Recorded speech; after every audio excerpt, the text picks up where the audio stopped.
At this time, I invite the Minister of Finance, the Honorable Michael Ferrier, to address you. Minister.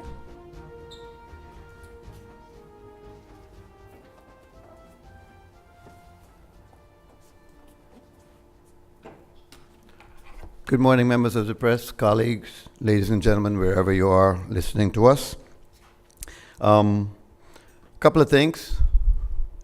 June 1 is a couple of days, day after tomorrow, I think. So hurricane season officially starts, and I just want to remind everyone, and I think the reminders are all over the place already.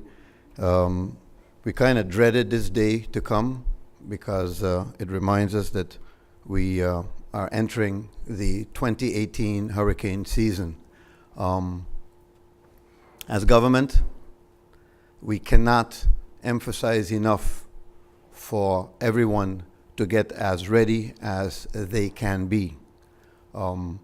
It is all of us, everybody's in the same boat. We're all going to go through the same anxiety. Will we get hit? Will we not get hit? Hopefully, we will have a drought again, just like we had one from 1995 to basically 2017 of a very serious event, but we can't tell. So I urge you to start making preparations. We can all hope for the best, but we must prepare for the worst. In that, I think there are several items that each and every one of us can do ourselves. We need to start looking around our environment and see where we are. What is the condition of our house? A lot of people still are suffering from the effects of Irma. And while government, NGOs, and everybody else is trying to do all they can with the resources that they are open to and are available to them, it still remains every individual's responsibility to do whatever you can do for yourself. God helps those that helps themselves, they say, and we need to take a look around ourselves and our own area, how we can best prepare for whatever may come. Hopefully nothing comes, but fact is that St. Martin is in the hurricane belt. The possibilities of getting hit this year are just as much 50-50 as it is every year. I understand from the weather reports or the people that are in the know, the experts, that they expect somewhere between 5 and 9 hurricanes this year, of which I believe 1 to 4 are expected to become major hurricanes. Where those hurricanes, if they do materialize, hit, where they come ashore, is unknown to us. So please, ladies and gentlemen, let's do everything we can in our own ability to be as ready as we can.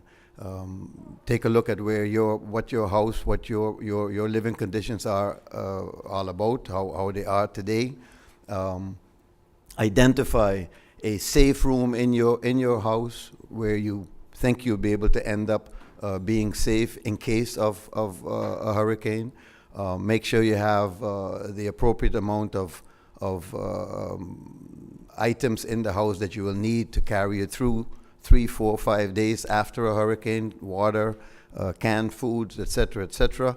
There's a list that is out there. We will make sure that government also gets that out to the world, because it is extremely important. We can't emphasize enough. We must take care of what we're going to do and find out where we're going to be if such a thing happens again. Unfortunately, it's part of our life, living in the Caribbean. That's one. Secondly, I just want to mention there was an item about the license plates. I want to remind everyone that indeed the time to buy your license plates, the extra time that you have been given, is almost up. By July 1, every car on the road that is registered on the Dutch side must be driving with a new license plate. So be prepared because now definitely the applicable laws will be applied. So you've had 6 months to get ready. We're able to move the deadline up, and the deadline is now coming to an end. So be prepared. There was a question about the plates that the previous plate, in other words, the number that you had before. Just like myself, I'm a number freak when it comes to license plates, and the Minister of Tiat had made it very clear that the period of not having to buy the new plate was moved up, was given an exemption for a period of time. But if you wanted your original number, you had to do that by March the 31st. That was very clear in the announcement at the time. So, again, make sure that you get yourself in accordance with the law by July 1st when it comes to driving your vehicles on the roads of St. Martin. Then really quickly, regarding our budget 2019, the process has now started. We hope to present the first draft to Parliament by September 1st of this year. The budget planning is now being made, and we want to try to be proactive and try to be on time and try to be in accordance with the applicable laws.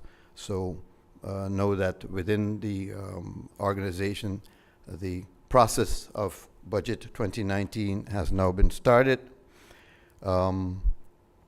Financial reports, the financial report of the year 2013 and year 2014 and year 2015 should be ready to get to be on the agenda of the Council of Ministers by the 26th of June. If we will attempt to make that happen. If that happens, then the financial statements of 13 and 14 will then be ready to go to Parliament, and the financial statement of 2015 will then be ready to go to the Council of Advice for its process over there. Regarding financial statements 2016, we're also working on those. The first draft should be out to the ministries by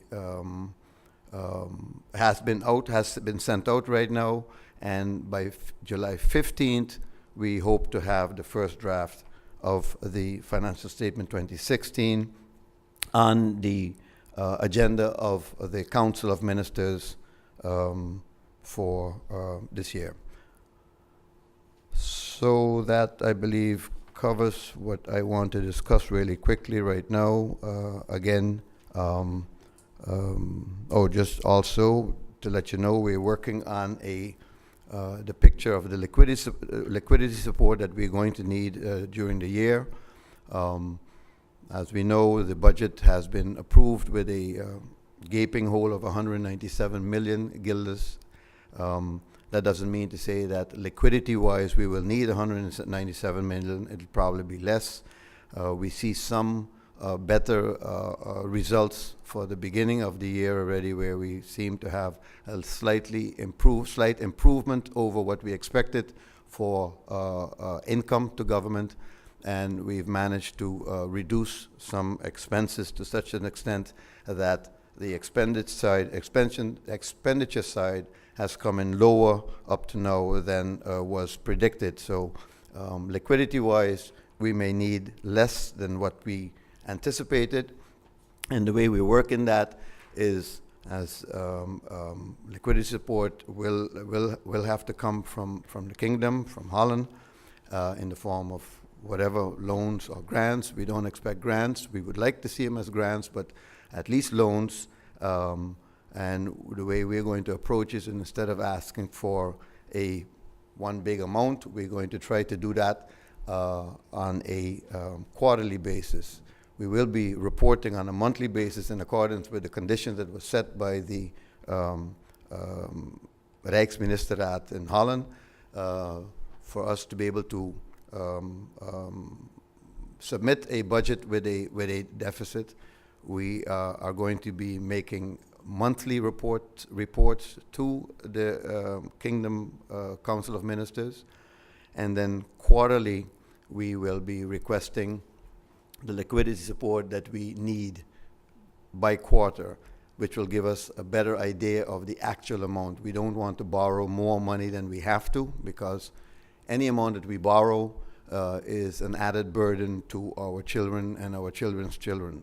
So we're trying to do this in the most pragmatic way possible, and hope that it works. And we can say that our talks with the BZK, with the Dutch, have been very fruitful. They are looking at working with us on this process, and we keep on having conversations. I believe that the best way of solving problems, best way of solving issues, is to maintain communications with those that you need to work with at all times. So that's what we're trying to do. Thank you very much. Thank you, Minister of Finance, for your opening remarks. At this time, I invite the Minister of Public Health, Social Development, and Labor, the Honorable Emma Lee, to address you. Minister Lee?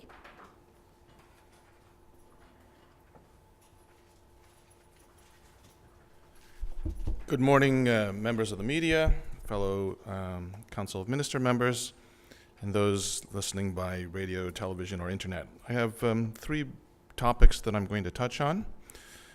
First of all, this week we are hosting a mediation congress. Actually, this is done with the support from the VNG from Holland. The VNG is an international cooperation agency in association with the different municipalities from the Netherlands, and their aim is really to support and strengthen local governments. As a matter of fact, although St. Martin isn't a member, Aruba is a member, and although St. Martin isn't a member, after Hurricane Irma, they came really with all kinds of offers of support, how to help the country recover from post-Irma, and for that we're very much grateful to them. One of the projects that we're working on as Ministry of VSA in collaboration with the VNG is this week about mediation. Clearly after Hurricane Irma, with less resources, there's clearly a lot of tension in the economy in all different levels of our society, and one way of conflict resolution is through dialogue, through mediation. And the skills that it takes to properly mediate are also skills that are very valuable to the ministry. Many of the staff members here that are doing intakes for financial aid, medical aid, whatever type of assistance they can receive via the ministry, they're obviously dealing sometimes with very tense situations, very frustrated people. And so learning skills, how to resolve conflicts, how to mediate those are important skills for the ministry and for the community to have. And so therefore, we've put together this mediation week. We have about 20 to 30 people participating in that. And on this Friday, we have a mediation congress. It's going to be held at the Bel Air. Some of the speakers, I will be one of the speakers, but as well as Mr. Hans Leitens, Ms. Gwen Mossel, she's legal advisor to the Ombudsman, Mrs. Pien Hogenboom from Lime Tree, and Ms. Annette Dreyer from Dreyer Mediation and Conflict Handling, Ms. Bianca Schiepbauer, lawyer and mediation coordinator for the Joint Court of Justice for Aruba, Curaçao, St. Martin, and Bonaire, Saba, and Statia, and Mr. Arnout Krajeveld, former president of the Bar Association of St. Martin, and Ms. Angela Decker as well. She's a registered mediator and consultant for education and social projects. So we have a great lineup of speakers, also lots of opportunities for question and answer sessions. Again, as we look at our community, and clearly we're resource challenged and there's conflicts in the marketplace, and we simply hope that rather than going to court, rather than protracted legal battles, that finding amicable solutions is always in the best interest of all of the players. And so, again, we thank VNG for their support. And if you are interested in attending the Mediation Congress, please contact the ministry and we'll see if they still have space available. Second topic I'd like to touch on, we recently met with representatives from the World Bank, Ms. Carolyn Shelton and Marcelo Bortman. These are project leaders for the project for the St. Martin Hospital Resilience and Preparedness Project.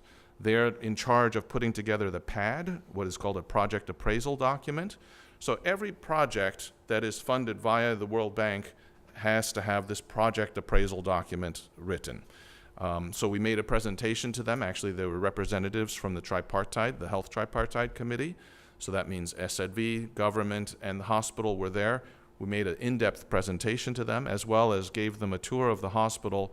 And I think they certainly, seeing is believing. And I certainly think they see the need for a new hospital, as well as the resilience plan for the current hospital. So they're very, very supportive, and we're very, very happy that they're here to get a first-hand impression and to work on the document. We hope to have that PAD document ready by the end of June, hopefully ready for decision-making by April. In particular, what they're looking at is our request for $25 million for the Resilience and Preparedness Project. This includes the restatement of the additional wing, reinforcing the current building to meet Category 4 wind speeds, upgrade the current facilities because of the delay encountered by Irma, and also because as we're changing our building techniques, we expect that the duration of the construction project to extend a little bit longer. That means the current facility needs to be able to service the community for an additional period of time. And so therefore, we want to upgrade the current facilities to meet health and quality standards, and also infrastructure-wise to make sure that the building can withstand storms as we go forward. And the good thing as well is they certainly share our philosophy that incorporating quality standards and making sure we're working towards international standards is an important part of building back better. It's an important part of resilience. If we want the project to be sustainable, it needs to be economically sustainable. In order for that to happen, it has to happen, the hospital has to be built with international quality standards, both physically as well as the services that we provide. And a brief update, we expect that the engineers, they're working on the redesign of the building itself. We hope to have those documents ready to submit to VROMI by the end of July. Last topic, when I came in with a pack of cigarettes, and all my friends said, "Minister, we didn't think you smoked," so it's very good. I don't think I will ever become a smoker with the friends I have around me. So the reason that I brought this, as a matter of fact, we had a meeting recently with Philip Morris and some of the distributors on the island. If you recall, prior to Irma, we had discussions about national health insurance, and one of the ways we were looking to fund our healthcare system was the introduction of some sort of a tax on alcohol and tobacco. And actually, we'd like to include sugar drinks in that. The thinking is that an overconsumption of these products increases your health exposure, it's healthy for you. And therefore, it means it costs the healthcare system more money. And therefore, if we could find a way to have a fee paid for high consumption of these products and use that to help fund our healthcare system, we believe that that's a good venue, a good way to move forward. It's something that many countries have looked at already. And coming from private sector, we want to ensure that that's done in a reasonable manner. We understand that St. Martin's a duty-free destination. We want to make sure that we maintain our competitive position in the marketplace. And so whatever we're thinking about is being done in consultation with the industry as well as with the stakeholders in their community. And so we had meetings with a couple of the distributors and actually representatives from one of the tobacco companies, from Philip Morris, as a matter of fact. And I found the meeting to be extremely educational. So the wholesalers are actually supportive of the idea of generating more revenues from the sale of alcohol and tobacco, but for the moment we'll focus on our discussions about tobacco, because they have a real problem here with parallel imports. So although they have the distribution for products on the island, it means that they have a contract with the manufacturers for exclusive distribution on the island. Because we don't have any customs and because we don't have any regulations, others can import products from other locations, not via the distributor, which is legal, right? And so, but it undermines the distribution organization that's been set up between the manufacturer and its distributors. So we are looking at ways in terms of how do we generate revenues, and one of the ways to do that is to ensure that if you buy products through the distributor, number one, that means you have an extra layer of TOT. So in other words, as the wholesaler sells it to a retailer, that wholesaler has to pay TOT to the government, and then when you as a consumer purchase it from the retailer, you also pay a TOT. So unfortunately, yes, there's double taxation, but government needs revenues as well. So if we can find a system where we can register labels, and that was our discussion, and ensuring that if the product is purchased, that it came through a proper distribution channel, and there's also perhaps health and safety issues related to this, right? You're talking about a chain of custody, meaning that you can track the product from manufacturing through shipment, through distribution, so you know what's happened to the product. So this pack of cigarettes here, actually I sent somebody from my office to go look for cigarettes for our meeting for today. She went to 7 different locations, and this was the only package of cigarettes that she could find. So this package, if it was sold through the proper distribution, this would say, roken is dodelijk. So it would have a saying in Dutch saying that smoking is bad for your health, right? So this clearly does not. This says the Federal Ministry of Health warns that smokers die young. And actually, if you look on the side, this is actually made in Senegal and distributed in Nigeria. So one of the things that was also very interesting, I assumed that cigarettes are cigarettes, and if it's in the white and red box, that Marlboros are Marlboros. But apparently, for different markets, the manufacturer has different blends. So it means that in the country where they're actually producing it, they're collecting tobacco, but there's different types of tobacco. So the mix of the cigarettes are different, right? And also probably for price sensitivity. So it means that although they all may be packaged in a red and white box, the product is different per market. So this has a tourism implication because we have tourists who are coming to St. Martin buying duty-free products because they believe they're getting the same product for a cheaper price, but actually it is perhaps a different product. I'm not a smoker, so I don't know, but apparently you can taste the difference between the different types of products, right? So what we're looking at is the possibility of saying, registering the label, so only the label that says roken is dodelijk, that those are the only products that could be sold here, and that if they don't have that label, that means it didn't come through a proper distribution channel, which is then going to contribute a health tax that helps to fund our healthcare system. Any products that don't fit the label requirement would then be confiscated because it means you wouldn't have paid the appropriate level of taxes. So we're in discussion phases, but I just wanted to give you an idea of some of the discussions that we are having, and again, that we're doing this in consultation with the industry. The industry is thrilled, to be honest. They think that there's a win-win solution that means that our healthcare system can receive more money, that we protect their distribution channels to ensure that we're getting the revenues that we need. And it also means that because the distribution channels are actually functioning as they were supposed to, that the distributorships have more value. So although they're paying extra money in fees or taxes, but it also means that they're seeing more share of the business. And I think the consumer also benefits because right now you have all different qualities in the marketplace, and this will ensure that we have one harmonious level of quality in our market. Thank you very much.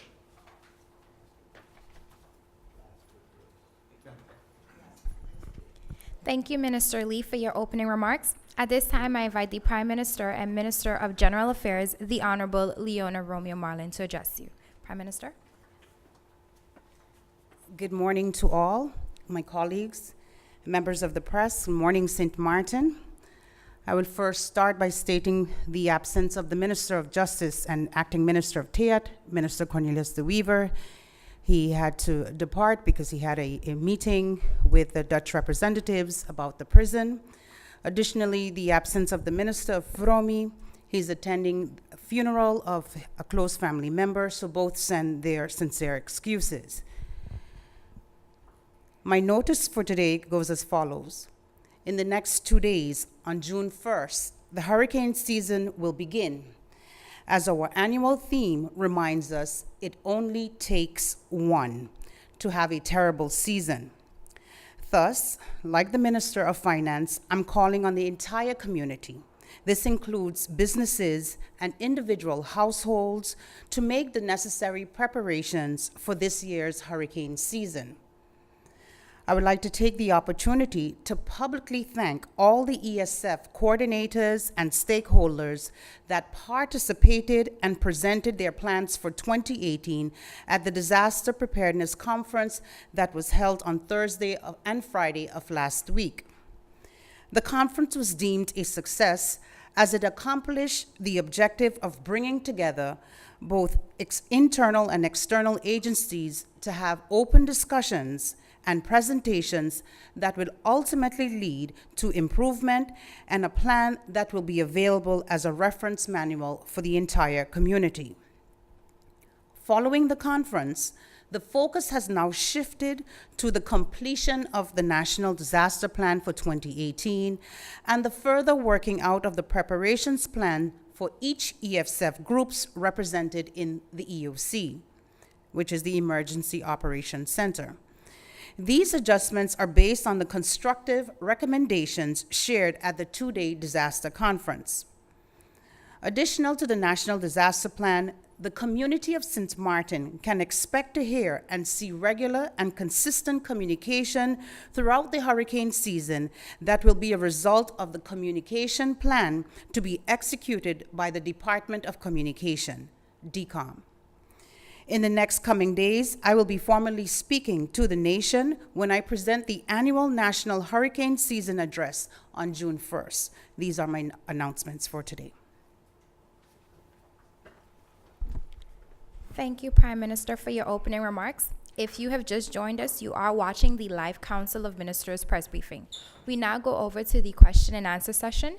Hilbert Hart of St. Martin News Online, you have the floor. Thank you, Minister Lee. A question about parallel import. I distinctly remember that the government of the Netherlands Antilles, years ago obviously, said that parallel import was good for competition. It's legal, as you said as well, but what the measure you want to take now, it seems to clamp down on parallel import. Don't you expect any legal problems with that?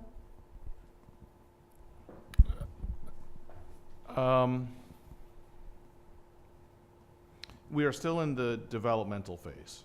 But fact is, you know, here's the issue. I mean, as we look at the practicalities, and I agree we need to look at the legal aspects of it, right? But if you, for example, sold a sticker that could be placed on the products to indicate that you've paid your fee for the importation of alcohol or tobacco, the problem is people are so quick to counterfeit those measures. So, I mean, that's a possibility that we could look at, but we need to look at the enforcement side of it. I mean, you've seen people can counterfeit so quickly. So it's something to take into account. I agree that we have an open market. So it's a good point. It's something we'll take a look at as well. Stephen Cerillion of PJ82 Radio. Ministers, good morning. My question is for the Minister of Finance. You said that the process for the 2019 budget is underway. Looking back at the 2018 budget, which was recently presented and adopted on the floor of Parliament, what is the initial reaction coming from CFT?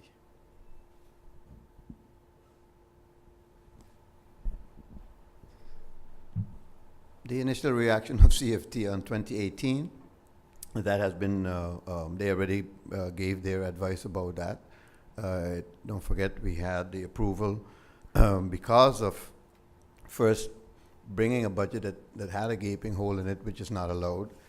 CFT had to make an advice to the Council of Ministers in Holland, of the Kingdom that is, to allow for the application of Article 25. Article 25 of the financial toezicht, the oversight laws, says that if that is approved by the Council of Ministers, then a budget with a deficit is allowed to be presented.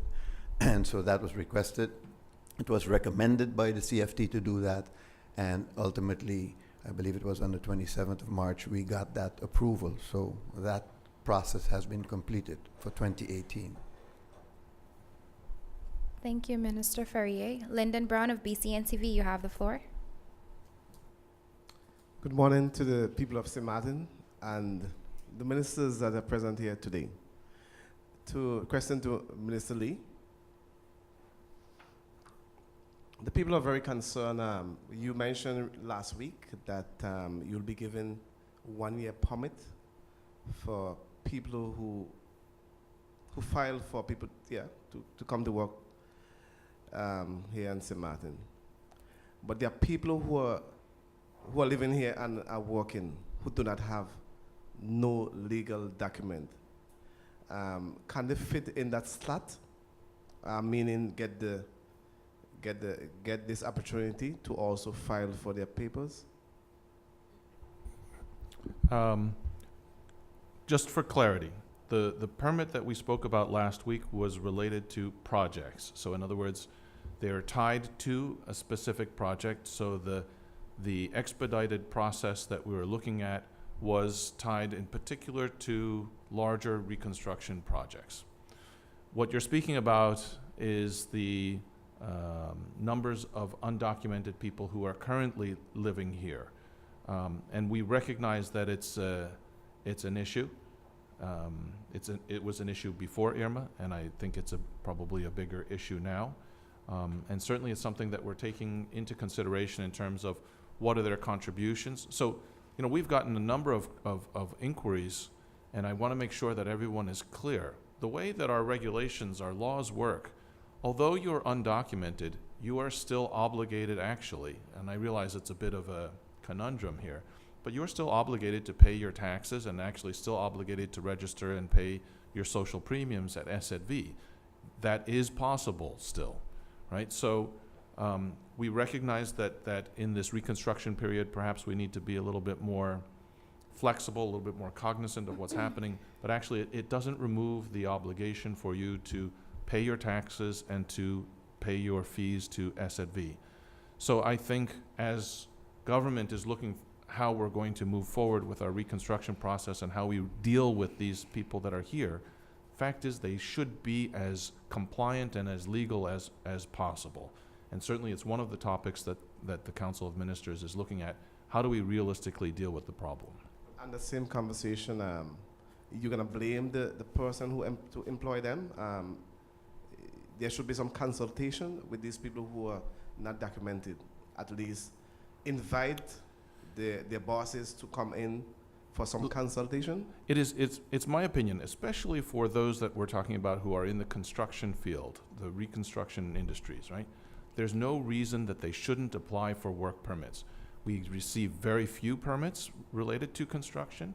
We've done a number of labor drives. So if you are looking for work and you are in construction, you should be working. If you're not working, come to the labor office and we will help you to find a job. There is more demand than supply in our marketplace, right? So there's actually, in my opinion, no reason that they should be undocumented. So although they've been living here, they can come in and request a permit, pay their fees, apply, and by all rights, if they comply with the regulations, should get their permits. Thank you, Minister Lee. Hilbert Haar. Minister Ferrier, good morning. What is the status of the list of cost-cutting measures that you have also submitted to Parliament? Has any decision been taken on any of these proposals? Yes, Hilbert, the list has been spoken again, we dealt with it again in the last Council of Ministers meeting. And I believe that in principle we have an agreement on the majority. There's 34 items on that list, I believe. 30 or 31, basically everybody can find themselves in. There's 2 that are being discussed. 1 has been, no, we shouldn't do that. And the ones, but amongst those items, there are items that are legislated. In other words, I talked about certain benefits for civil service, for instance, that are legislated. And so the discussion now is about how do we go about those items.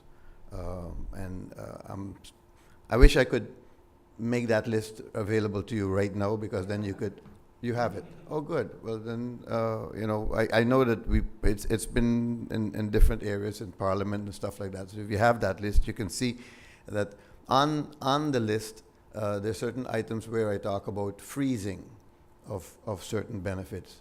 That's not getting rid of the benefits. It's just postponing payment of that until liquidity gets better. Personally, I'm of the opinion that that should be possible, because we're not taking it away, we're just postponing it. But in the interest of communication, in the interest of civility, it is important that we discuss that with the unions, and also discuss that from a legal point of view. Is that possible or not? Again, we must not forget what the intent of this exercise is. The intent of this exercise is to somehow or the other contribute to the continued ability of government to pay civil servants their salaries every month. As I said before, it is a myth to think that government cannot go bankrupt. It's a myth to think that government cannot run out of money. Unfortunately, I believe there's quite a few people who think that just isn't possible. So don't worry about it and don't touch my issues. I believe that we have now gotten further in the discussions that we've been having in the Council of Ministers, and they're very positive, and I expect that by the next time we meet again, that we should have a decision that this is what we have agreed to, and this is what we are able to do right away. Stephen Cerulean. Prime Minister, good morning. As we prepare for the 2018 Atlantic hurricane season, you are to address the nation on Friday the 1st. Prior to that, inspections of the various shelters were carried out. Can you give us a status update as to where you are at with those shelters? Thank you, Stephen, for that question. Indeed, we started last week with the inspections of the shelters, and this week we had a meeting with representatives from the VSA and also from VROMI, and they will continue this week. Note that we're also looking for additional places that can be considered shelters, and within short we will give that information. But what I can also report is that we will also be getting assistance from the World Bank, from an expert that can assist us in shelter, what did I say, shelter management, but the technical part in ensuring that shelters are safe. Because if you can imagine, VROMI is one department and they are, you know, they're quite stretched. That's the word I'm looking for. They're quite stretched. So we're looking for extra assistance to help us with such, so that the process can go further, move faster. And also, last week I had a question from Lyndon Brown as it relates to the training of persons who do not completely qualify for those positions. And the response is basically is that in this process, as it relates to the National Recovery Bureau, persons who are not qualified will not be trained. The Bureau is for a specific time span, and indeed we are looking for, or they are looking for, because I have nothing to do with that process, but they are looking for qualified persons to ensure that the projects that need to be implemented within short, with the 470 million euros that will be allocated to us, is spent within a specific time frame, so there will be no time for training. Thank you, Prime Minister. Lyndon Brown. Morning again to Minister Ferrier. You were just discussing, of course, we know that the hurricane is upon us. And is your concern that you can answer, or the Prime Minister, the wells that are here in St. Martin, did the government look into these wells to at least have them ready? Have them ready for water consumption. A lot of them still have water, but they're not hygienic enough. I'm afraid that as Minister of Finance, I have not gotten into the quality of water of our wells, but maybe our Minister of VSA or the Prime Minister may have some ideas. But yes, it's a good place to start to take a look at where we can get potable water for our people. Thank you. Thank you for that question. Indeed, in the disaster conference, that issue came up, and one of the statements were finally, or some people actually started remembering that we have wells on the island.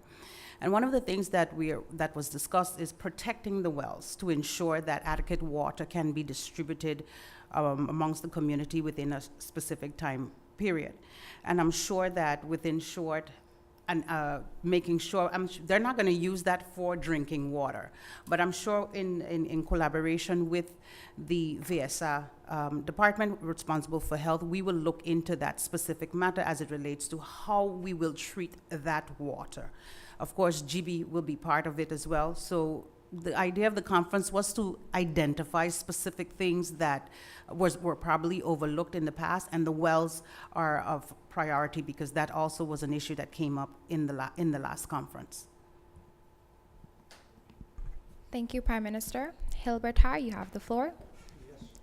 One more question. I don't know if I have to address this to Minister Ferrier or to the Prime Minister, because it has to do with money. My question is whether the Council of Ministers is for or against the civil inquiry at the harbour that the Public Prosecutor's Office wants to conduct. For or against the civil inquiry? I'm going to respond as follows, as far as I'm concerned. Every government-owned company should operate in accordance with good governance and good practices, and practices that protect the company and make sure that company can grow. And that doesn't only go for government-owned companies, but goes for any company, basically. But government-owned companies are companies that ultimately are owned by the people of St. Martin, the taxpayers of St. Martin. So, in my opinion, if there is reason to doubt or to doubt that the companies are being run in accordance with the way it's supposed to be run, investigations need to be done. Who should do those investigations, I will stay out of, because I believe as a people, we, St. Martin, must want things to be done right, not because somebody else or some other country or some other partner in the kingdom thinks that we need to take a look at situations. It needs to be done because we want to do it in the right way.